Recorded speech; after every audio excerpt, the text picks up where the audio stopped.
Assalamualaikum warahmatullahi wabarakatuh. Semangat pagi anak-anak.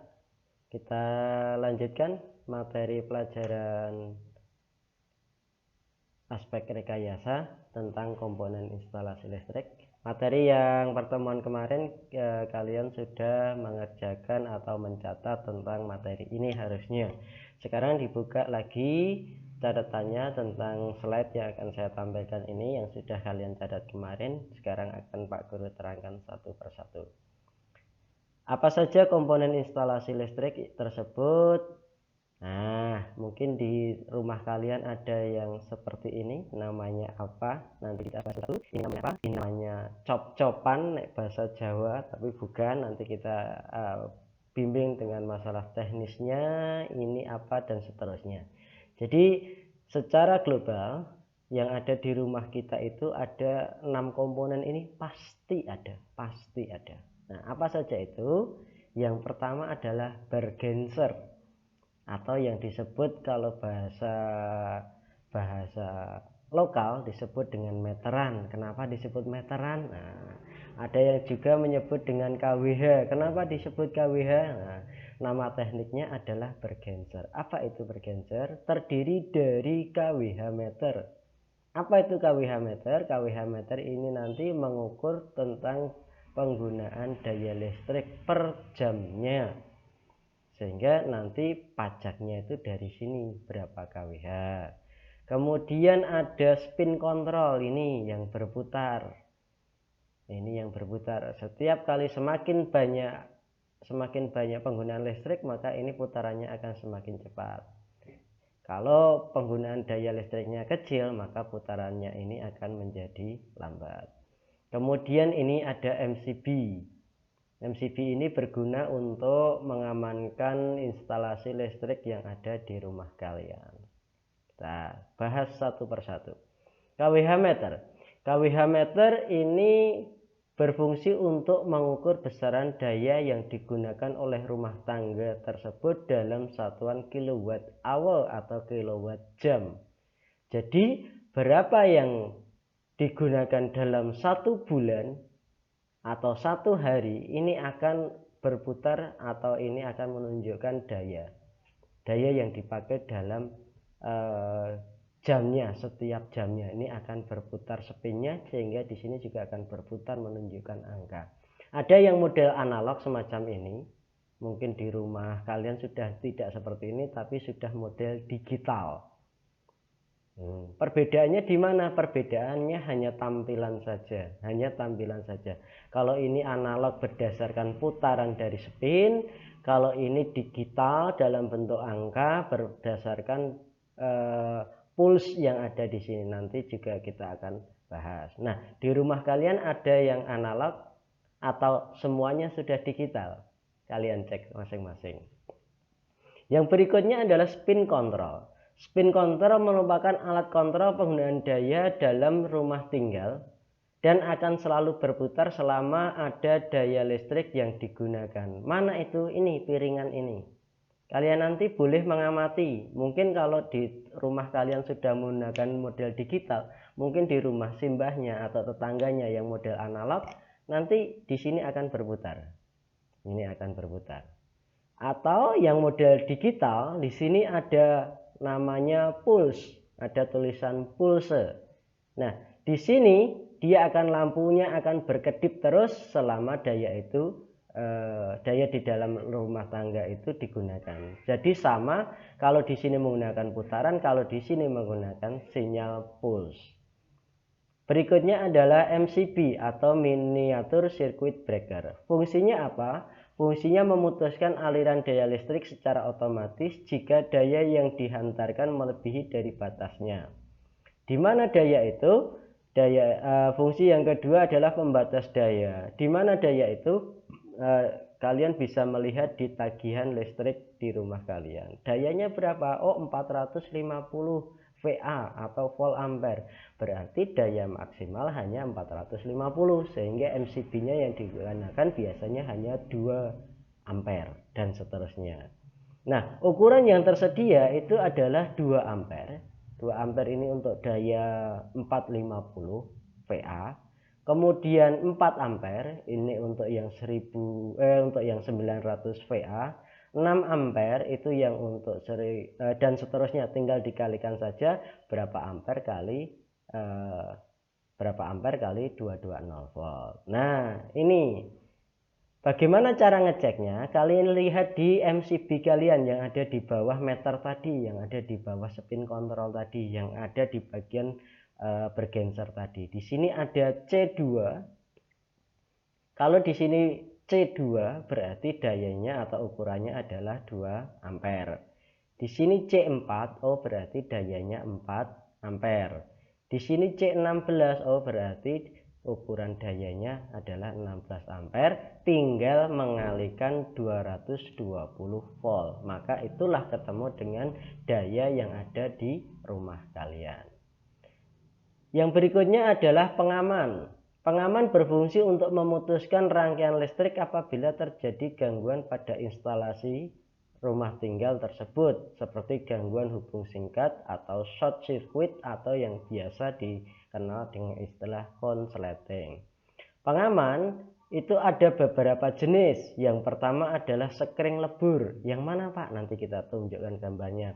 Ada sekring otomatis, ada miniatur circuit breaker. Nah, ini yang bentuk sekring lebur. Ini rumah sekringnya.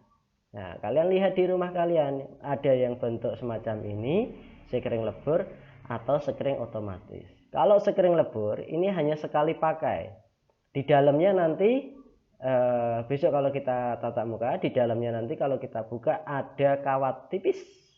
Ada kawat tipis sesuai dengan ukuran ampernya. Semakin besar ampernya maka kawatnya semakin tebal. Nah, kalau terjadi konsleting maka kawat yang ada di sini akan putus, maka harus kita ganti. Berbeda dengan sekring otomatis, kalau sekring otomatis ini biasanya kalau mati ini akan ke atas. Nah, kalau terjadi konsleting yang tengah biru ini akan ke atas, sehingga cukup kita pencet tombolnya lagi. Beda lagi dengan MCB yang hampir sama yang ada di KWH meter, ini fungsinya juga sama. Kalau dia trip atau dia konsleting dia akan ke kiri, sehingga untuk membetulkannya hanya kita geser ke kanan. Berarti yang otomatis sama MCB tidak usah mengganti Pak, tidak. Berarti lebih enak dong. Iya, tetapi harganya lebih mahal daripada sekring lebur. Nanti kalian lihat di rumah tinggal kalian. Kemudian ada saklar. Saklar berfungsi untuk menyambung dan memutus aliran listrik. Berdasarkan jenisnya, saklar itu ada yang disebut saklar tunggal dan saklar majemuk. Namanya tunggal berarti satu input, satu output. Sedangkan majemuk berarti banyak output. Nah, yang kayak gini. Paham ya? Ceklekan kalau bahasa Jawanya, kalau di rumah kalian. Nah, tinggal lihat nanti modelnya yang tunggal atau yang ganda atau yang majemuk.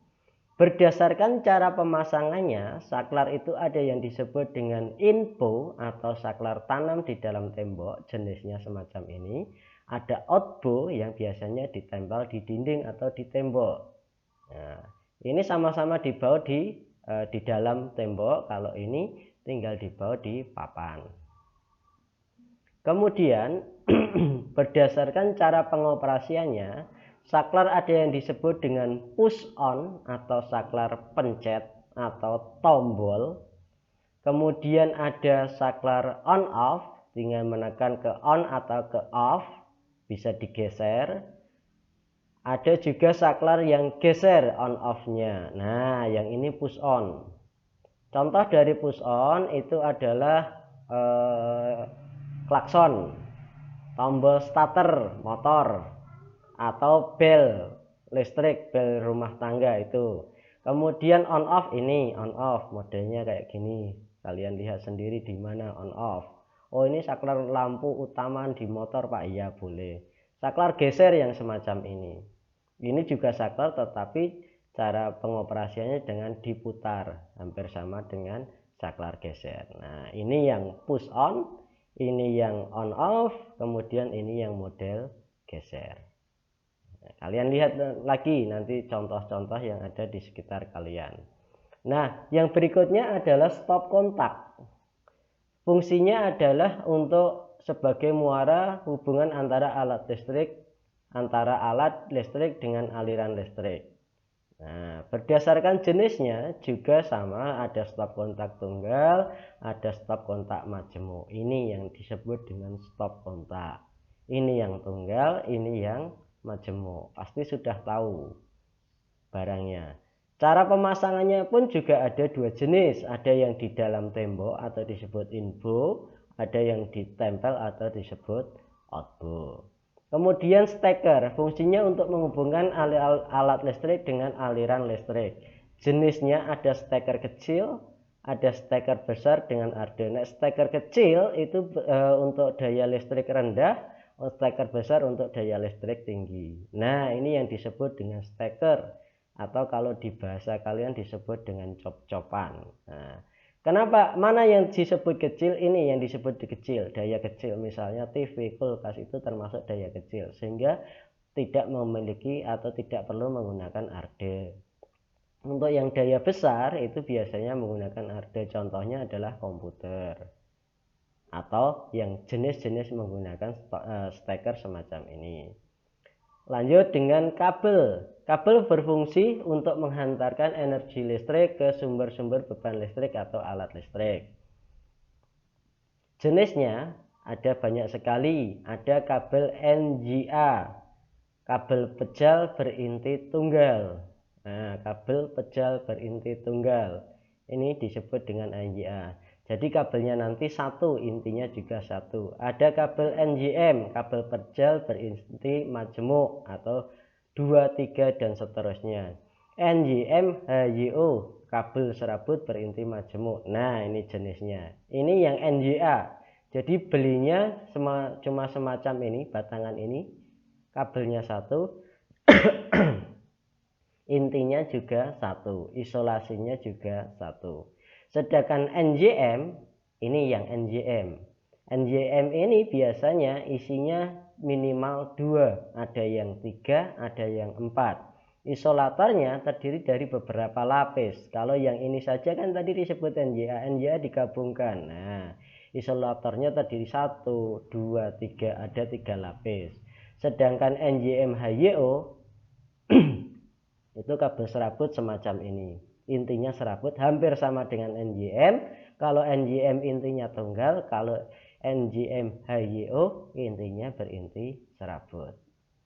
Kemudian ada fitting. Fungsinya apa? Untuk menempel lampu, untuk menempelkan lampu. Bisa menggunakan roset atau langsung pada dinding rumah. Ini yang fitting tempel. Fitting tempel, tinggal diulir saja. Kemudian ada juga fitting gantung. Nah, ini bentuk fitting gantung. Sama fungsinya untuk memasang lampu. Ada juga fitting kedap air yang biasa di jalan-jalan atau untuk penerangan jalan. Fungsinya apa? Agar air itu tidak bisa masuk ke dalam sini. Kenapa? Karena di sini ada pelindung karetnya. Sehingga air tidak masuk ke dalam lampu. Kalau air sampai masuk ke dalam lampu, maka lampunya menjadi konslet, kabelnya menjadi konslet. Kemudian lampu, fungsinya adalah untuk mengubah energi listrik menjadi energi cahaya. Macam-macam lampu, ada lampu pijar, ada lampu LED, ada FL atau tubelin. Nah, lampu pijar bentuknya semacam ini. Ini yang lampu pijar. Kemudian ada lampu LED yang sekarang sudah semakin banyak digunakan karena irit dengan sedikit daya tetapi terangnya sangat terang. Kemudian juga lampu FL. Kalau lampu pijar hari ini sudah mulai banyak ditinggalkan. Tambahan ada pipa, fungsinya untuk menempatkan kabel, ada klem, fungsinya untuk memaku kabel pipa, lasdop untuk sambungan, isolasi atau isolator untuk menutup sambungan, kotak sambung dan seterusnya. Nah, di sini ini pipa pralon. Kemudian klem kabel, ada klem pralon sama saja. Lasdop fungsinya sama dengan isolator, fungsinya untuk menutup sambungan. Jadi kalau itu ada sambungan harus ditutup supaya tidak konslet. Kemudian di sini ada kotak sambung atau tedus atau dus dan lain sebagainya kalau bahasa di pasaran. Nah, anak-anak, Hari ini pertemuan ketiga saya kasih tugas tugas mandiri kalian adalah sebutkan peralatan listrik yang ada di rumah kalian masing-masing. Buat tabel seperti contoh pada kertas folio bergaris, nanti dikumpulkan. Mengumpulkannya kapan Pak? Nanti kalau sudah ada pemberitahuan dari sekolah. Contoh misalnya nomor 1 saklar tunggal. Nah, fungsinya apa tadi? Kalian lihat di materi berikutnya. Materi yang sudah kalian catat kemarin. Oke?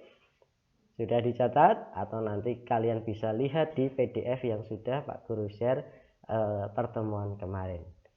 Oke, begitu untuk pertemuan hari ini. Terima kasih. Salam sehat dan assalamualaikum warahmatullahi wabarakatuh.